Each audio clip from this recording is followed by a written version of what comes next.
Hello, my darling. Hello, my darling.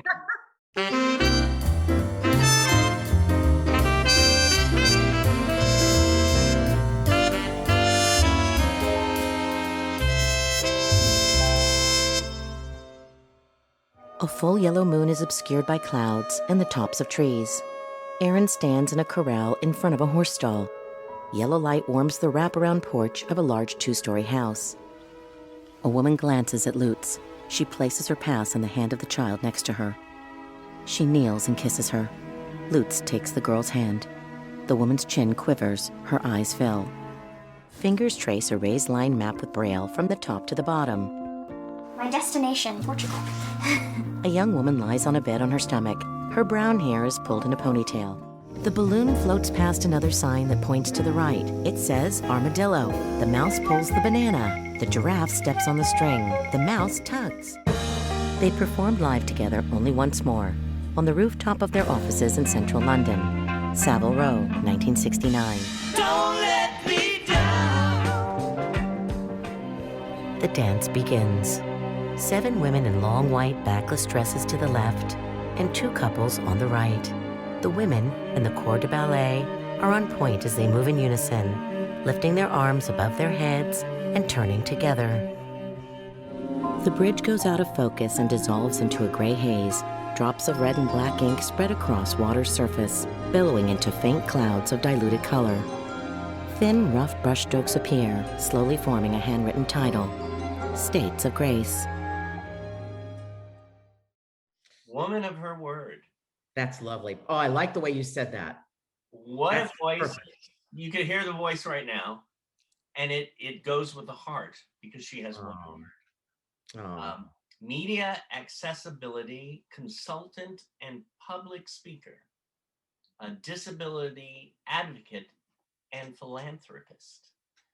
She has voiced over 80 films. Correct. Including The Blind Boys of Alabama, Becoming Bulletproof, Cinemability, Pavarotti, The Beatles, The Touring Years. Look at these names. The Bee Gees documentary, How Do You Mend a Broken Heart? Well, I know how you mend it with this woman today. Michele Spitz, woman of her word. Michele. My friend. My friend. What a beautiful introduction. Thank you, David. That's beautiful, beautiful. Thank you. And talk about beautiful. Look at you. Oh, too sweet. So, a lot of people will say who are watching this from Performing Arts Studio West, the word of the day, or one of the many words of the day, is philanthropist. What is, for someone who doesn't know, what is a philanthropist? So philanthropist, comes in all shapes and sizes, I would say. Philanthropy can be giving back in some way, shape, or form, and it can be monetary. It can be by your time and your heart and what you choose to give back. And I've always said, when you land on planet Earth and your tushy hits the pan, you are given the gift of life and you have a responsibility to give back. And it can be in the smallest ways, in the biggest ways, but as long as you find a way to give back. And that is really my model in life. If it's a lemonade stand and there's 2 girls behind that lemonade stand, or 2 boys, or what have you, and they're making some money and they're going to give that money to a cause that means something to them, that's philanthropy to me. And anything else, many ways that this can happen. I do it in my own way. And I have developed that over years, and I have redirected it over years.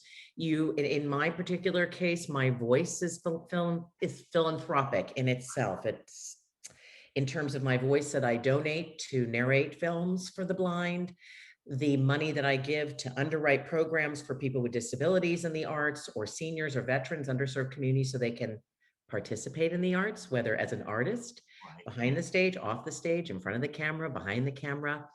Anything that makes them happy, that they want to be involved in. And the arts are the healers in my world. And for me, I'm a culture vulture.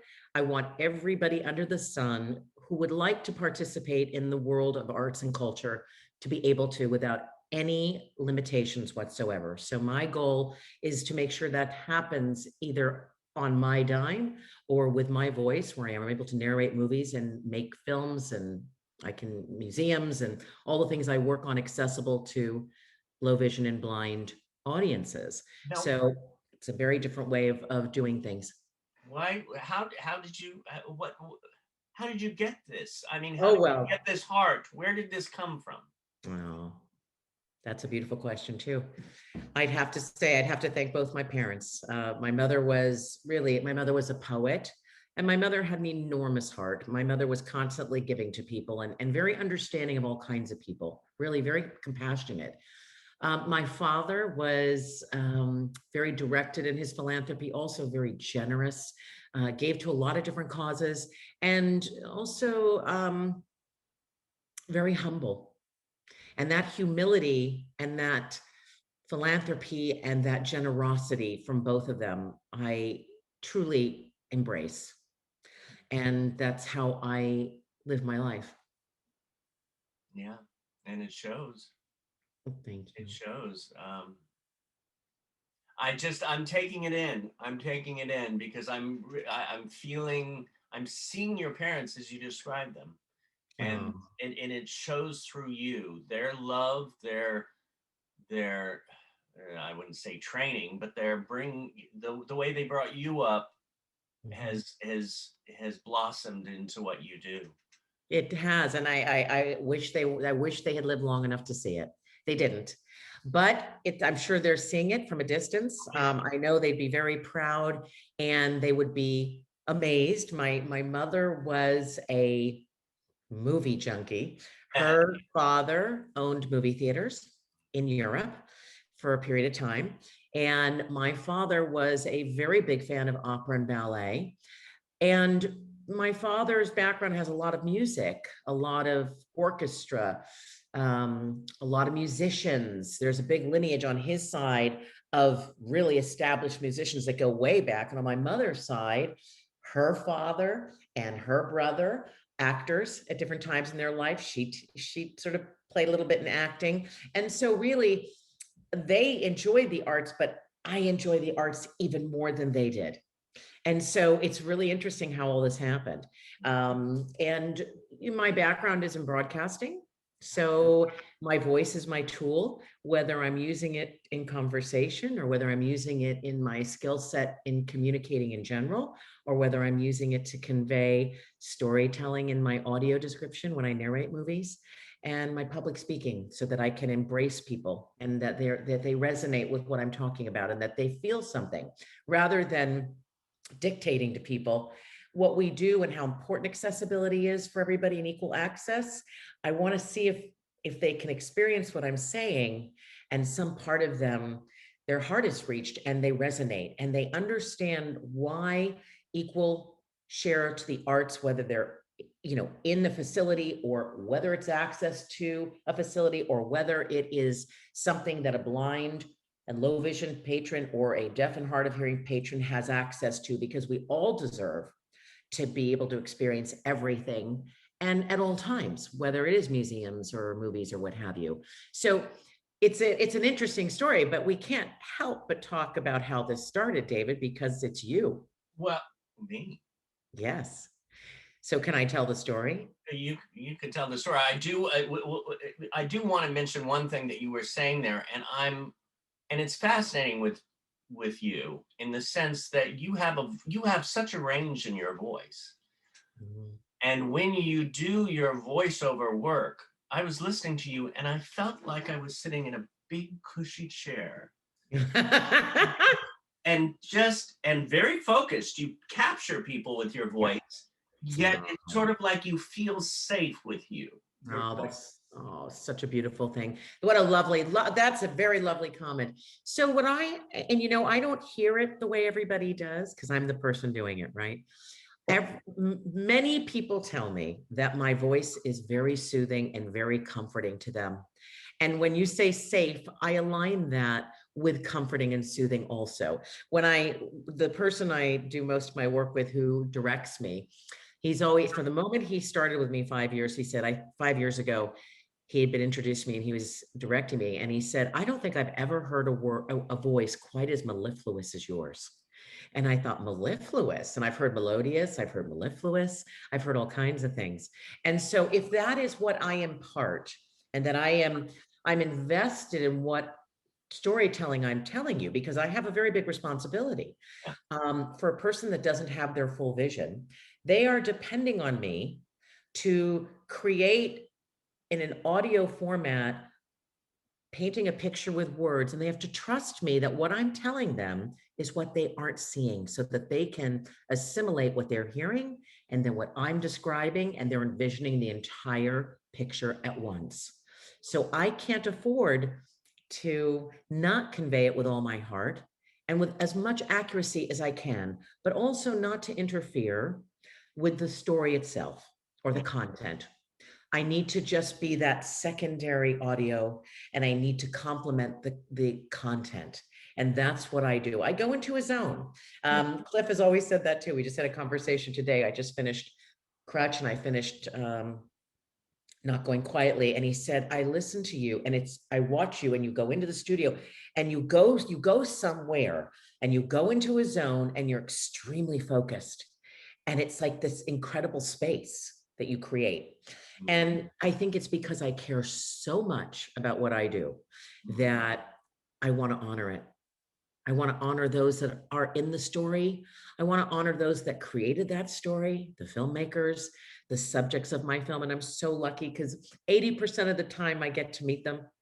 I get to meet subjects in my film at film festivals, or I get to meet my filmmakers. Oh, you're a people person. I'm not only a people person, I'm a collector and a connector. I always say you're pearls on my strand, and my strand keeps doubling and tripling, and all these pearls and these extraordinary human beings, I want to collect you, and I want to connect you, because we get to do more when we know each other, and good people know good people. Yes. And another word of the day, another word of the day is how do you say it? Mellifluous.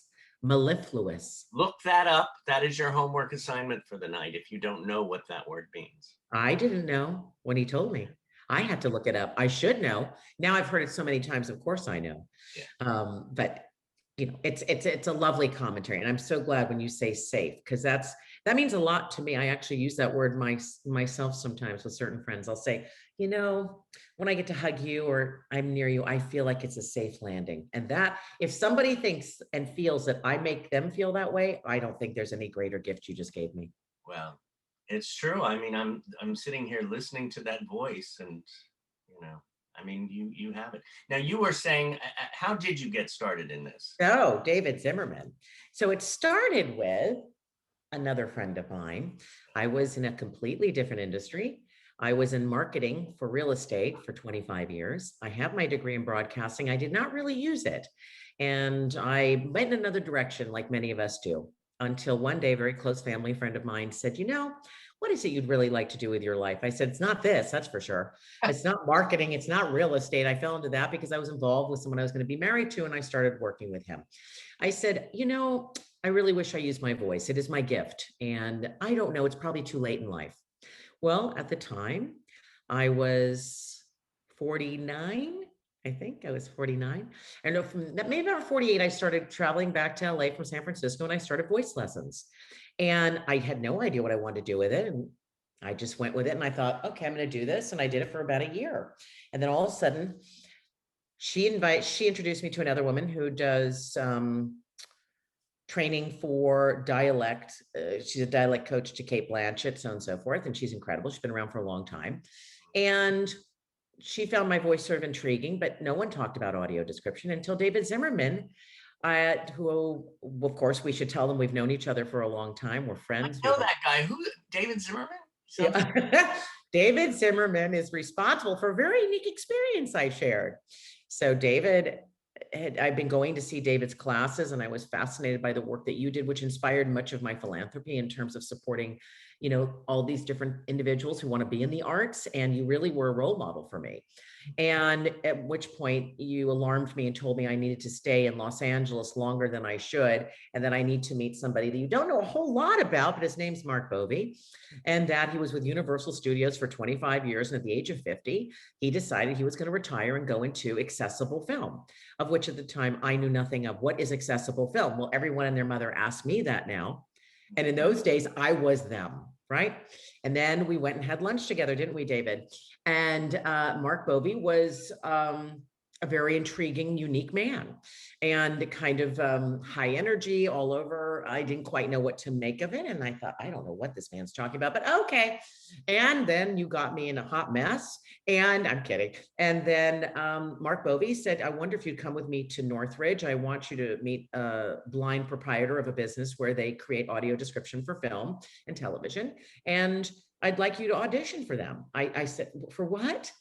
What the heck is that? And I got in that car. I took a big risk.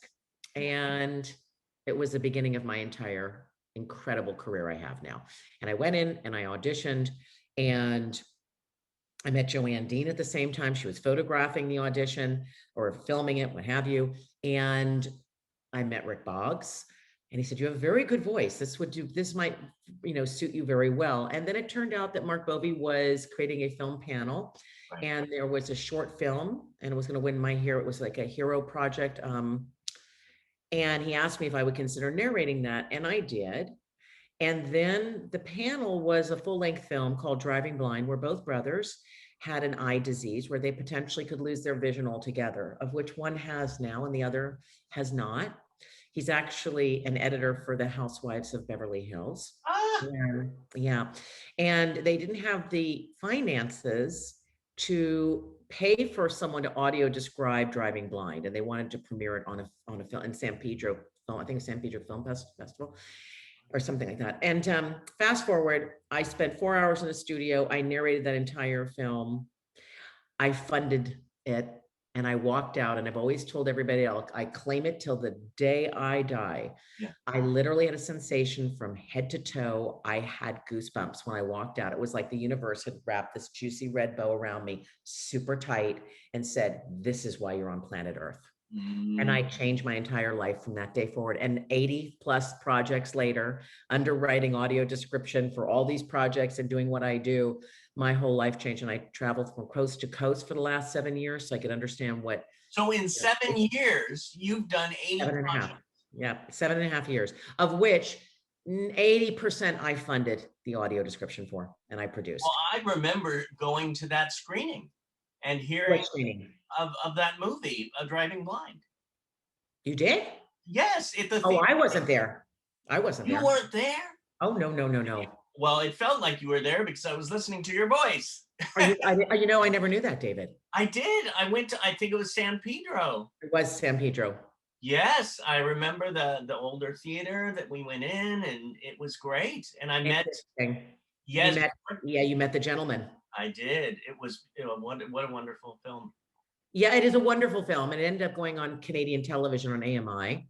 And the money they raise from anything they give back to their research for their condition. And we've stayed in touch. Todd Purvis is his name, and Todd and I have stayed in touch for years. And to meet Todd Purvis, everybody I get to have lunch with, or I'll ask them to get together. And the most extraordinary moments of my life are often when I've worked on films about disability subject matters, and they end up in film festivals or what have you.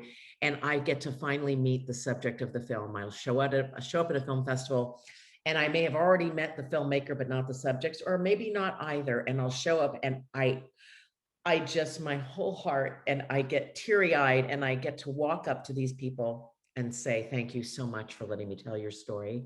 Thank you for letting me share the story with blind and low vision patrons who will equally experience and love it the way I did. And there is a magic to that moment when it's like a gift box.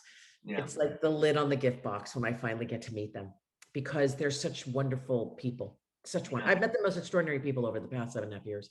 Most extraordinary. For those, you've explained it, but to say it in a sentence or two, what is audio description? So audio description is a secondary audio track that more typically is pre-recorded in a studio.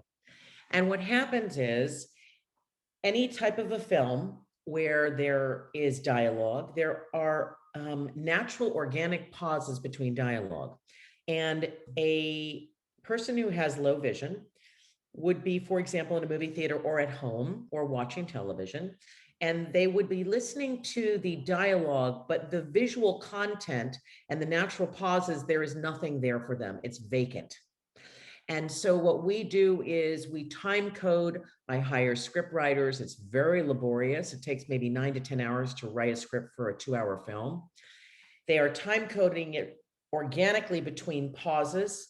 We are then quality controlling, coming back, placing it, looking at it with the film, editing what that script will be. We then give it to our filmmaker for them to look at it, whether or not that script is accurate portrayal of what they have created. Have we identified people accurately?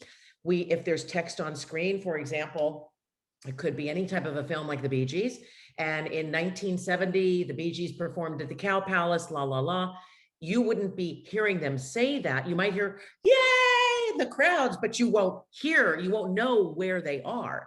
And text on screen, someone like with me would say, 1975 Cow Palace, Bee Gees perform.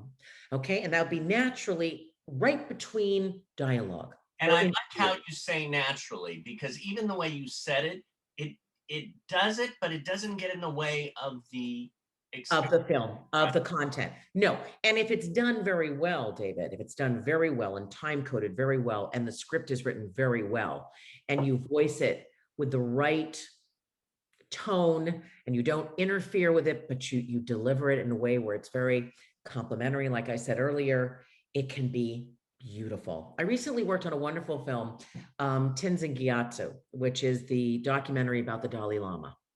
And I must tell you, it's an extraordinary film, probably one of the most luscious audio described films I've worked on.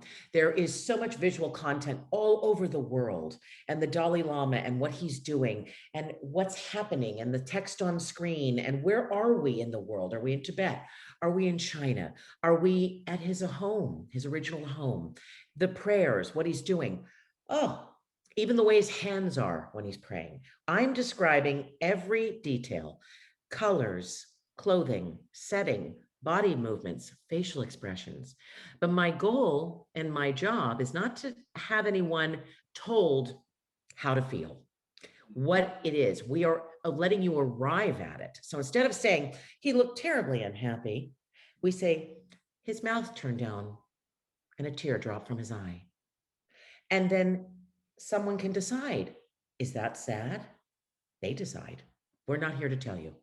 So this is how it works. And then that is at which point, once I go in the studio, it usually takes me about 2 to 3 hours. When I have the script, it's been finalized, it's been signed off on. I go in the studio. I've watched the film very carefully, and I'm audio describing against the film in terms of what my knowledge is of it. And sometimes the film might be up, sometimes it's not, depends on where I am and what I'm doing, but I'm always studying the film very intently. And when I'm done, it goes back to the editing room out of the studio, and then it is edited and it is placed carefully between dialogue. It's leveled out in sound. And for example, it'll end up on Netflix or Hulu, or you'll go to the movie theater and a person who has low vision will go and borrow a headset from the front, and they'll wear a headset, and in their headset, they'll hear the track of the film, and they'll also hear me in between the track.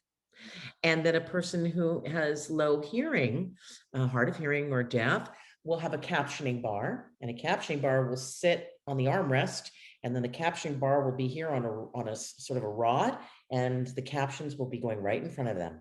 And this is in many theaters?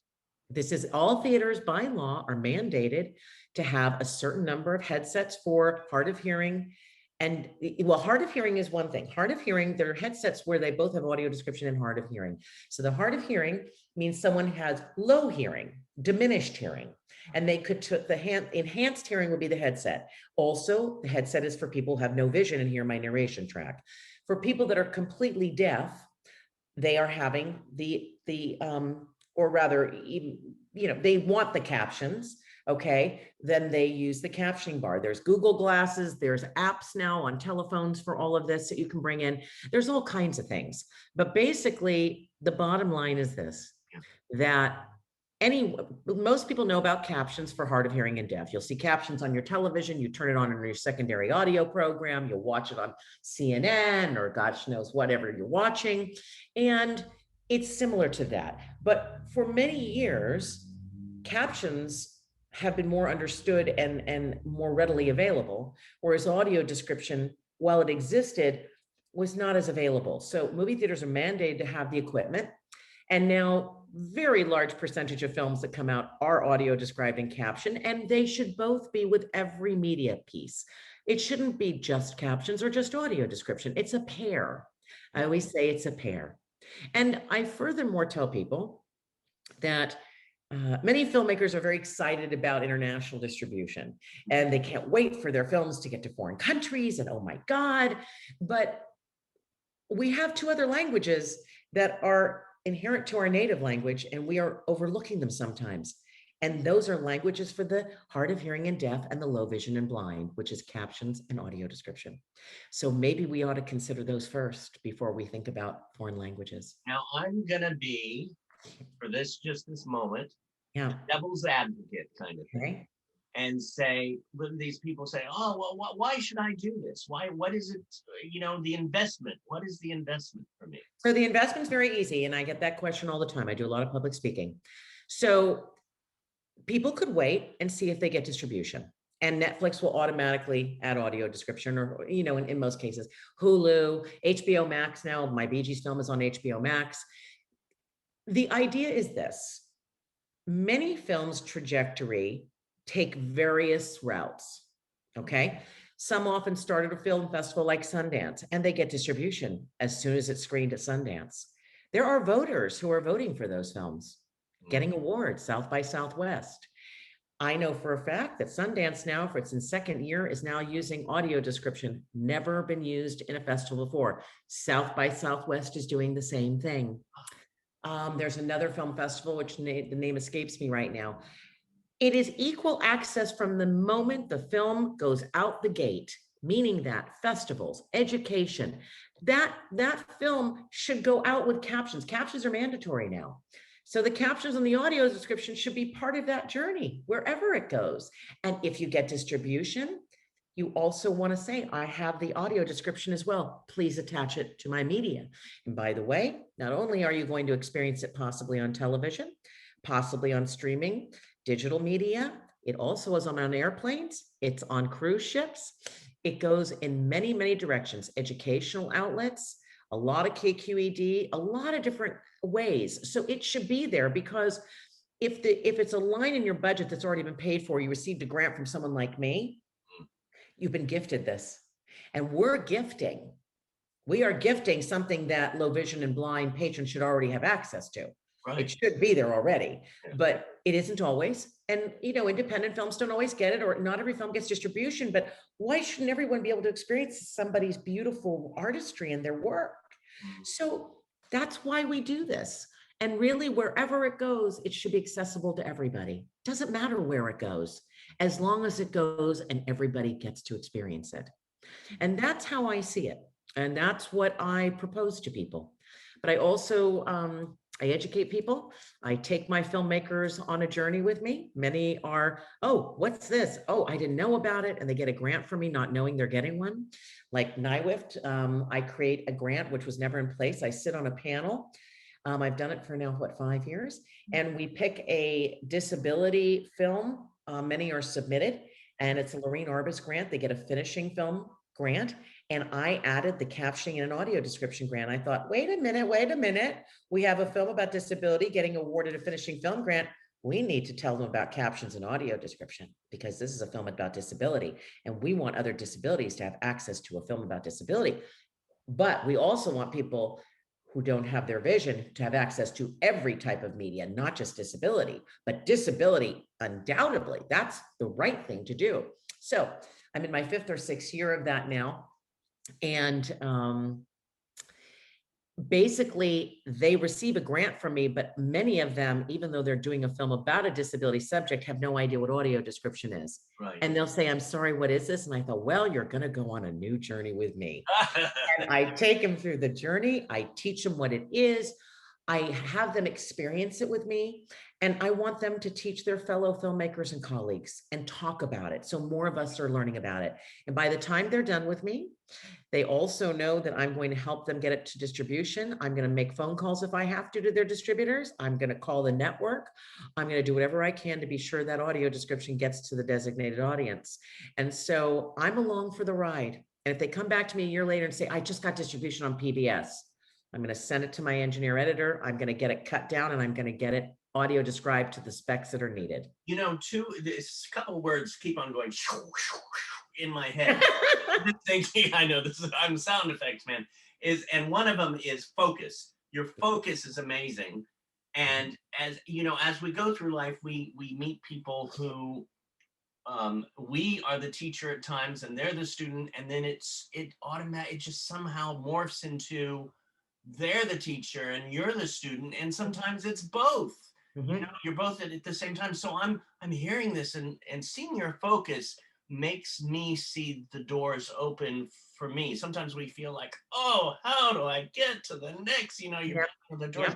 So I'm hearing you today, and I'm like going, wow, I'm seeing some light at the end of the tunnel. And the other word that was swirling around is passion.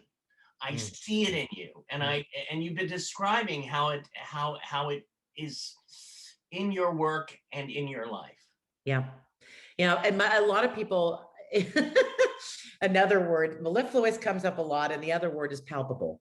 People will say my passion is unbelievably palpable.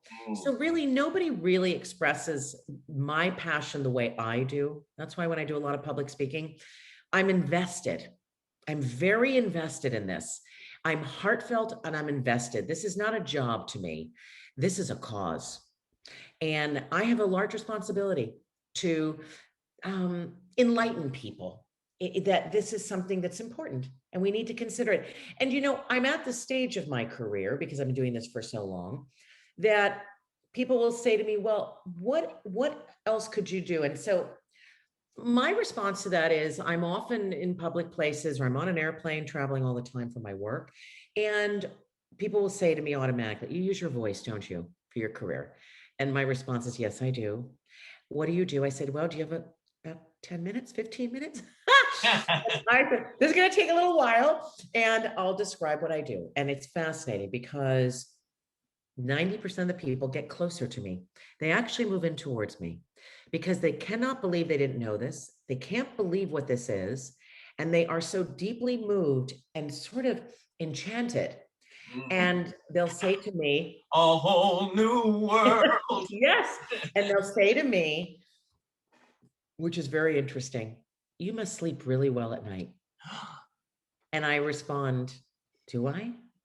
Because my brain is working 24/7 and I do a lot of work very late at night. And I don't go to bed till very late, actually. Some of my biggest ideas come late at night. Do you think that's the Aquarian in you?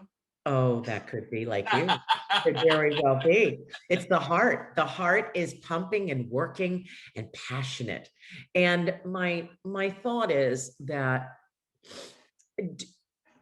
I have enlightened many people in the media industry, in the museum industry, in the arts industry.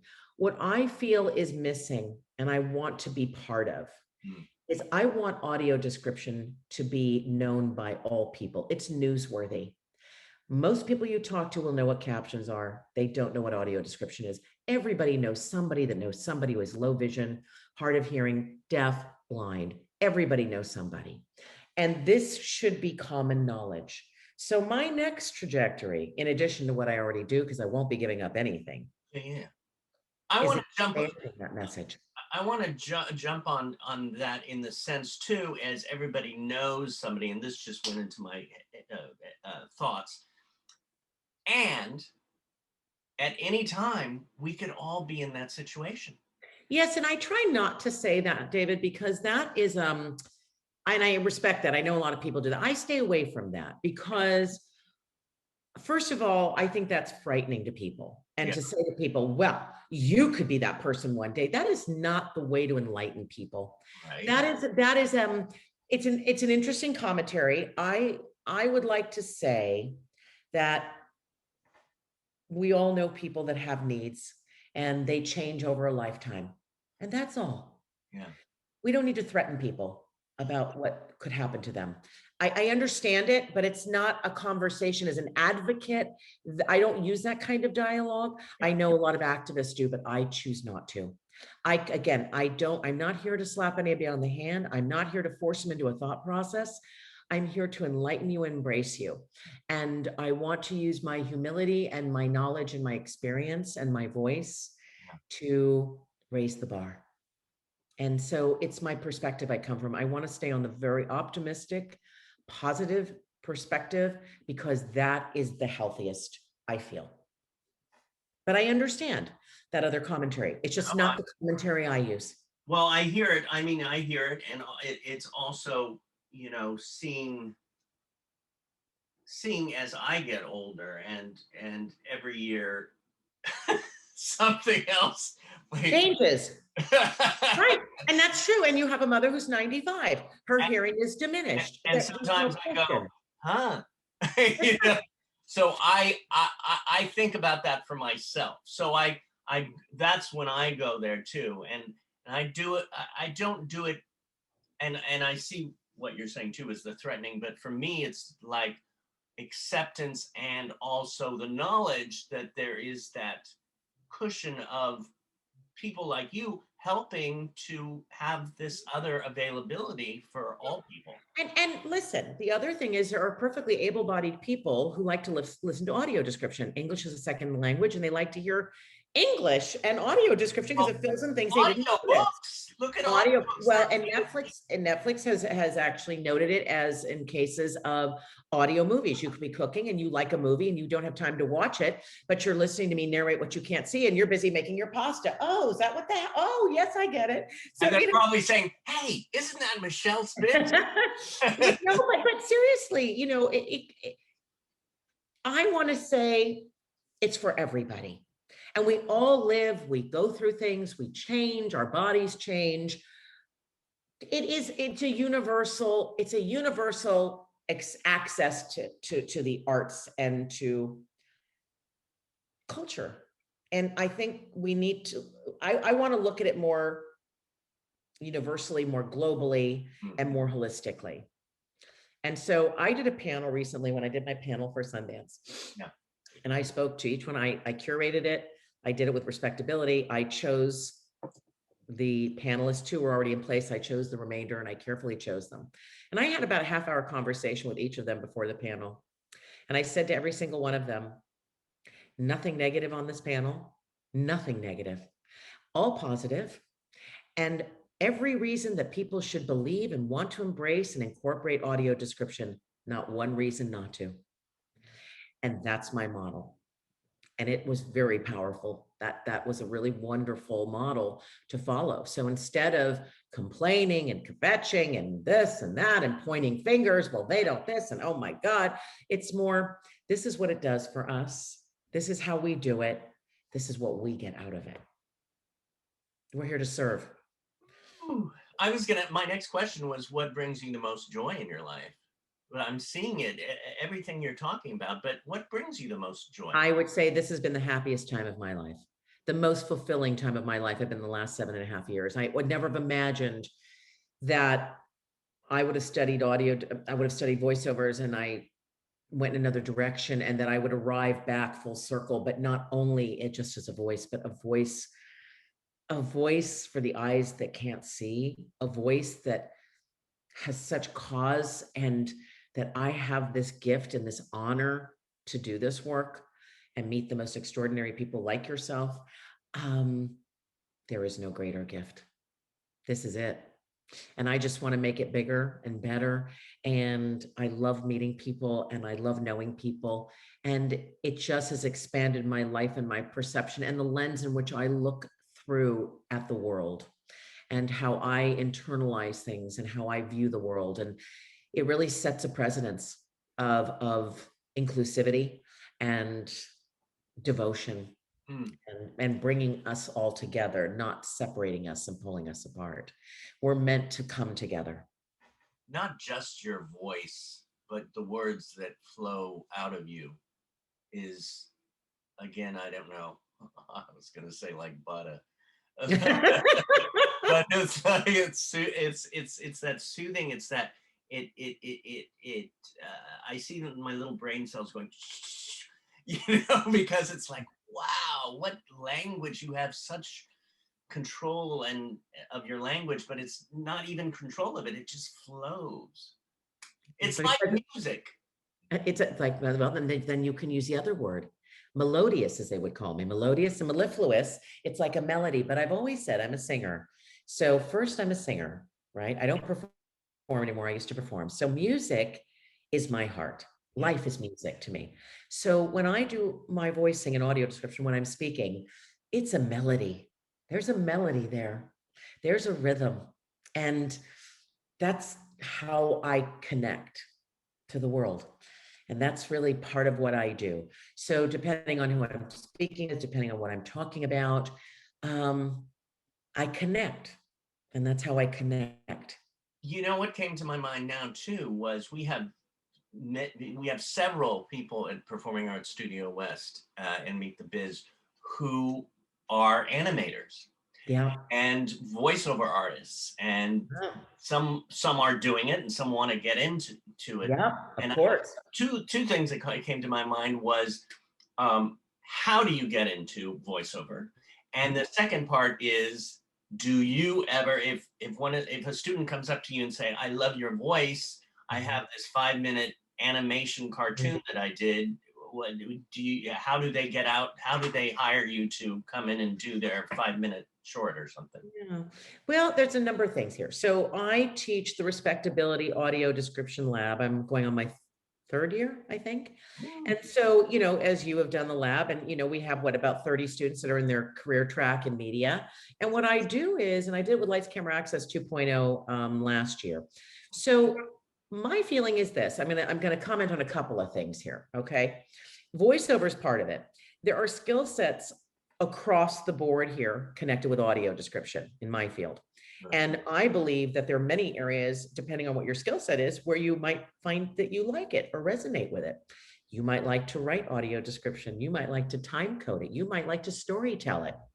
You might be a good engineer. You might be a good editor. You might be a good QC person and have low vision or blind, and you want to QC scripts against a movie to see if we've told you it the way we should be telling it to you. You might want to voice content. There are many ways to do this. Okay. You might want to be an advocate for it. You might want to do impact campaigns. We need people doing impact campaigns and doing PR around this. I believe there are certain things that I'm looking at in terms of fellowships, and I want to create fellowships where audio description and accessibility is built into the fellowship, and awareness is built into that, building up the awareness and the inclusion and the access. So I believe this is an area that's not quite tapped into yet, which I'm looking at as a philanthropist. But as far as people that want a voice, you can certainly, you could certainly contact the American Council for the Blind. Joel Snyder teaches twice a year. He has his retreats, of which I underwrite. This year, 2 students with disabilities to attend, so they don't have to pay the tuition. I have committed to 3 years. And this year there were 2 students with disabilities, and they had so many people applying, they ended up having to give 2 additional ones. And I believe how many days it is, I can't recall how many days it runs. And Joel Snyder teaches you about audio description opportunities. Okay, so that's one thing. And I committed to 3 years for that. So that's one area to learn about it. There are retreats that take place that you can do remotely and study audio description for live theater, for museums, for film, for television, because description comes in place for live theater also. And usually there's a live describer sitting up in the, the roof somewhere, and someone's got a headset on downstairs and don't have their vision, and they're listening to someone upstairs who is a different skill set to live describe the sets, the costumes, the movements, what's happening between natural pauses of dialogue. Okay, so There are ways to learn about it first. You need to learn the skill set. You need to understand this unique animal that it is. It's a unique animal in of itself, audio description. If someone had a piece of media, there are people that are donating their time to do short pieces. Someone can call me, depending on what it is, or I can redirect it somewhere. NIWIF takes films about disability. As you know, they submit them, and one film gets a grant, and you might be one of those people that gets my grant that goes with it with Lorraine Orbis. Real Abilities. If you get into Real Abilities and you submitted a short animated piece, they have grants that come into place to get it audio described. That happens. I do audio description for them. I give several grants a year to them, and they have other people that help do that. They don't have people that are voicing it and giving the grant. They have people that are funding the grants, and then they subcontract the audio description. So Real Abilities might do it for you. Okay. So depending on where you are and what it is. And I do education. I've done education. Good Night Gorilla. That's on the website, David, right? And which is amazing website. You have one of the most amazing websites I've ever seen. Oh, thank you. Well, I'm also now trying to incorporate full accessibility, and that's a big, that's something to endure. It's costly, and it's a lot of work right now, but I've been changing the website and adding, and it's very thorough. But I'm involved in multiple disability film festivals. I'm involved in films that are not about disabilities. And thank you to David for introducing me to Jeannie Festa with White Horse Pictures, because from that wonderful introduction, once again, David is responsible for this. I ended up doing the Beatles. I audio described. They had never done audio description before. I ended up doing Pavarotti, and I recently finished the Bee Gees, which is on HBO Max. And I produced, narrated, and funded all of those. And Jeannie is, should I say, very invested in audio description as part of her work. And I think she has been converted, and I have converted. That's my goal. I will convert people that didn't know about it. I so identify with your pearls kind of thing, how you bring you sure do at people, because I love that. I love people, especially good people. And they love you, and they love David. Everyone loves David. Well, and when you're saying, I seriously, when you say, David's, sometimes I make fun of you, David Zimmerman, but sometimes you say David, and I'll go, oh, that's me, because I don't think about it. I just do it. You just do it. It's just a joy. And that's where I think we really connect about the, doing what we love in life. And making a big impact, making an impact in a big way. How often do people get to do work that actually fulfills something so deep within them beyond a job? And it's such a blessing to find that in your life. That's my point. Some people go throughout their life and they're like, they have this certain vision of what their life was supposed to be, and they miss out on the magic That's correct. And yet at the same time, we have to be realistic about that. So I'm a realist at the same time. Right. I like to dream. I like to fantasize, and I like to have my feet on the ground, but my arms are up in the skies also at the same time. I'm reaching up for a whole lot more, and I'm also anchored into the earth. And that perspective is one of which there are people that are doing jobs because they have to do jobs, and these are their skill sets, and they should be honored for their skill sets. There are people that are lucky to do a job that fulfills a passion, a cause. And if for some reason their job is not that, they have the rest of their life to donate or give their time to something that does fulfill their heart. And they can do it a different way. It doesn't have to be your job. If you have an extra hour a month, an extra hour a week, or you have several, find something that does. And then you'll fulfill that part of yourself. It doesn't always happen organically in our real world that way. You're blessed, I'm blessed. And I sit in gratitude for that every day of my life, that I was given this opportunity. What keeps you anchored? It's never too late. What keeps you anchored? This work keeps me anchored because I found my cause, even though it was late in life at 49. That's late in life. And it doesn't matter. I found it. And that's the gift. and I choose how long I want to do this, or I might morph into other things with it. I might expand it. Who knows what I'm going to do? It's morphed itself. I built it out. I've expanded it. I've grown with it. I've made new paths with it. I've carved new paths. I break down doors. I've broken down barriers. I knocked on doors when doors weren't open, and they opened about this much. And then I knocked on that door 2 years later, and that door opened like that. And I open now, and the door's wide open. Our doors are wide open. So those people that are watching this, and if you have a disability and you want to make your mark in this world, this is your time. There is no more beautiful, greater time in history than right now. All the doors are open. They're flying open. So step on it, step up, make it happen. This is your time. I've watched it unfold. Woo! I love that. It's true. It's the truth. It's the truth. So I honor those. They're the subjects that I work with in my film. So I see it every day now. It's a beautiful time in the world, and it's going to get bigger every day. The umbrella of inclusion, if you want to use the word inclusion, of diversity of all of us, whether it's sexual, whether it's disability, whether it's ethnic, whether it's ageism, whether it's body image, whatever it is, we are all part of the umbrella now. The umbrella is really something quite extraordinary, and it's going to expand further. It's going to encompass everybody. And as we go forward in the world, we all have a place at the table, and we have to take that seat at the table, and we have to embrace those sitting next to us.